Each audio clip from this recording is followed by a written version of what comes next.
안녕하세요. 쇼핑몰 유튜버 갓편입니다. 오늘은 홍콩 그 첫 번째 역사편입니다. 홍콩. 내 또 홍콩 좋아하지, 홍콩. 홍콩을 설명하는데 가장 중요한 요소 두 가지를 꼽으라고 하면은 하나는 영국이고요. 다른 하나는 1국가 2체제입니다. 자, 먼저 복잡한 이야기 하기 전에 기본적인 개요부터 살펴보도록 하겠습니다. 먼저 홍콩의 정식 명칭은 중화인민공화국 홍콩특별행정구입니다. 한국에서 비행기로 3시간 반 거리에 있고요. 대부분의 사람들은 중국계고 언어는 중국어와 영어를 공용으로 사용합니다. 키는 남자의 경우 170, 여자의 경우 158로 한국인보다 조금 작습니다. 인구는 700만 명이 조금 넘습니다. 종교는 한국과 비슷하게 절반이 무교고요. 그 다음으로 불교가 약 40% 정도 됩니다. 지역은 총 4구역으로 나뉘는데요. 저희가 여행을 가게 되면 홍콩 섬과 구룡반도 이 두 지역을 주로 이동하게 되고요. 나머지 지역은 신계 그리고 230개의 섬으로 이루어져 있는 섬지역 이렇게 4가지로 보시면 됩니다. 전체 면적은 서울의 약 2배가 조금 안 되는데 가장 중심지라고 할 수 있는 홍콩 섬은 서울의 약 8분의 1 크기입니다. 날씨는 5월부터 9월이 우기라서 비가 자주 오는 편이고요. 안개도 아주 자주 낍니다. 한겨울에도 영하로 떨어지지 않고 최저기온이 한 15도 정도 됩니다. 개요는 여기까지 설명해 드렸고요. 나라는 하나인데 체제가 2개다. 이런 생뚱맞은 시스템을 갖게 된 이유는 바로 영국 때문입니다. 홍콩은 정확히 말하면 나라 개념으로서는 중국에 속해 있는 지역입니다. 하지만 시스템이 2개예요. 나라를 구성하는 기본 요소들을 2개를 갖고 있습니다. 예를 들어서 화폐, 중국을 위한 홍콩은 홍콩 달러 쓰고 있죠. 그리고 표준어 각각 정해서 쓰고 있죠. 법 따로 만들어 쓰고 있습니다. 서로 여권 별개로 발급해서 사용하고 있습니다. 이 정도면 거의 다른 나라라고 해도 무방한데 큰 틀에서는 같은 나라랍니다. 이런 황당한 상황이 생긴 이유는 바로 영국과 얽혀있는 이 역사를 간단히 이해를 하셔야 되는데요. 그 이야기를 오늘 해드리도록 하겠습니다. 사실 홍콩 지역은 쭉 중국 땅이었어요. 근데 언제부터 갈라졌냐? 한 번은 들어봤을 것 같은 아편전쟁 때문입니다. 2번의 전쟁을 걸쳐서 진행이 됐는데요. 1차 아편전쟁 이후에 홍콩 섬과 구룡반도가 편입되었고요. 신계와 나머지 섬 지역이 2차 아편전쟁 이후로 편입이 되었습니다. 자, 아편전쟁 이야기는 다른 영상에서 많이 찾아보실 수 있지만 재밌으니까 제가 한 번 더 해드릴게요. 자, 아편전쟁은 뭐냐? 영국이 홍차를 많이 마시는 건 아시죠? 자, 홍차를 중국에서 엄청 팔았습니다. 그랬더니 홍차 때문에 무역 적자가 난 거예요. 돈 벌려고 제국주의, 식민지 만들려고 아시아까지 왔는데 차를 너무 많이 사 마셔서 무역 적자가 나는 거예요. 이게 배가 아픈 거죠. 이거를 흑자로 돌리자 하는 취지로 무슨 짓을 했냐면 터키와 인도에서 아편을 제조합니다. 마약입니다. 지금도 마약이고요. 그 마약을 제조해가지고 무역을 해서 중국에다가 다 팝니다. 인도, 터키에서 아편을 만들어갖고 그거를 중국에 갖다 팔고 마피아 뭐 야쿠자 합쳐도 이런 거 못할걸. 와.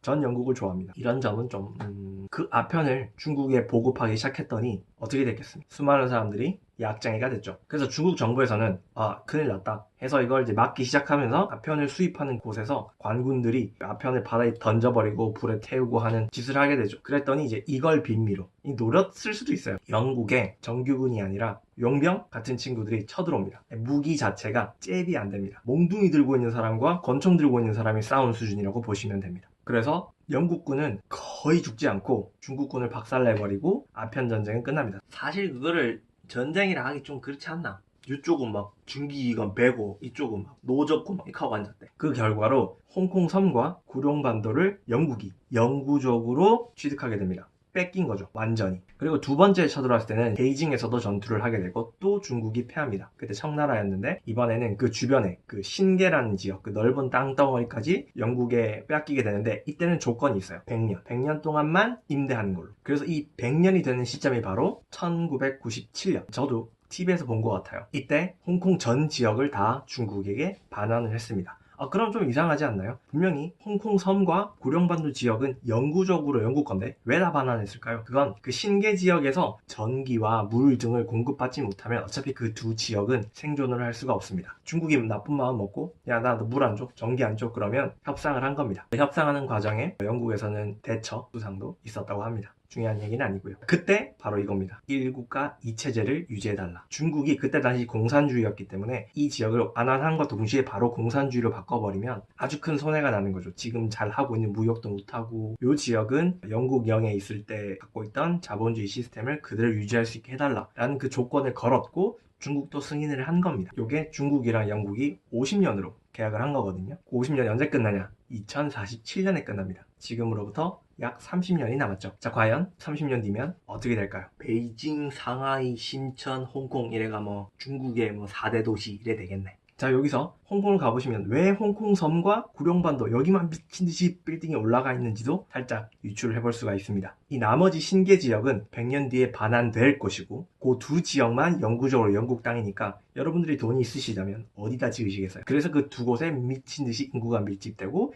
기술도 밀집되고 공장도 밀집되었던 겁니다. 자, 정리해 보도록 하겠습니다. 영국이 아편 전쟁을 통해서 홍콩 땅을 점령을 했고 100년이 지난 1997년에 중국에 반환했고 반환하는 조건으로 1국가 2체제를 유지하기로 했다. 그것이 현재 홍콩의 정치적인 국가적인 상황입니다. 현재 홍콩 달러 환율은 1달러에 한국 돈으로 140원입니다. GDP는 5만 5천 불을 넘었고요. 하지만 한국보다 부의 불평등이 훨씬 심한데요. 홍콩에서 가장 강력한 사업들을 꼽으라면 이게 한두 개는 아니지만 무역, 교통의 요지라고 해서 무역이 아주 발달해 있고요. 금융, 홍콩 금융 아주 유명하죠. 관광, 홍콩이 관광으로 벌어진 수입도 상당하다고 합니다. 그리고 마지막으로 하이테크 제품을 생산하는 공장들도 많이 있다고 하네요. 이 중에서도 금융과 하이테크 산업이 발달하게 된 계기는 한국 전쟁과도 조금 연관이 있는데요. 한국 전쟁 당시에 북한을 도와줬던 게 바로 중국이죠. 중국이 공산주의 봉쇄령을 내립니다. 왜냐하면 이게 자본주의와 공산주의의 전쟁이었으니까요. 네 편 내 편을 딱 가르는 그 시점에 홍콩은 어때요? 살아남기 위해서 홍콩에 모여있던 자본가들이 금융과 하이테크놀로지 산업에 집중적으로 투자하면서 판로를 찾았고 그것이 성공하면서 현재 홍콩이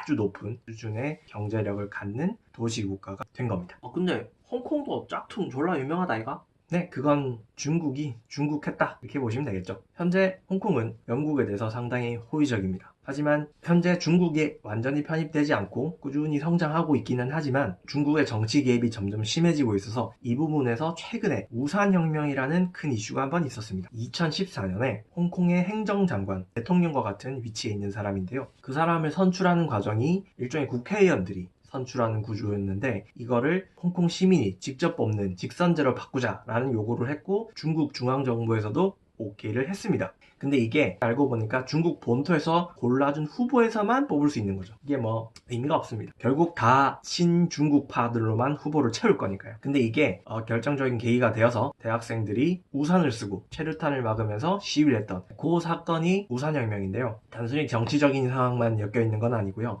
경제적으로도 보면 반환 이후로 수많은 중국 사람들이 홍콩으로 이주하고 홍콩 안에서는 그 중국 사람들이 값싼 노동력으로 일을 하니까 홍콩에 원래 살던 홍콩 사람 기준에서는 인건비는 내려가고 땅값은 올라가는 이중고를 겪고 있는 거죠. 점점 힘들어지고 있는 삶의 그 정치적인 사건이 도화선이 돼서 일어난 혁명인데요. 결과적으로는 그 어떤 것도 얻어내지 못했습니다. 아쉬운 일이죠. 네, 이렇게 100년간 영국의 영토였다가 중국으로 귀속되면서 서양 문화와 중국 문화가 아주 잘 버무려져 있는 이 홍콩 여행을 위한 완벽한 10분 역사편이었고요. 그래, 오늘 뭐 짤막하게 잘 준비했네. 그래, 고생했다.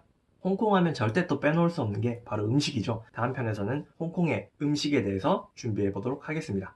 기대된다. 저는 다음 영상으로 돌아오도록 하겠습니다. 제 영상이 재미있으셨다면, 유익했다면 좋아요와 구독 꼭 부탁드리겠습니다. 그럼 즐거운 쇼핑 되세요. 가편이었습니다.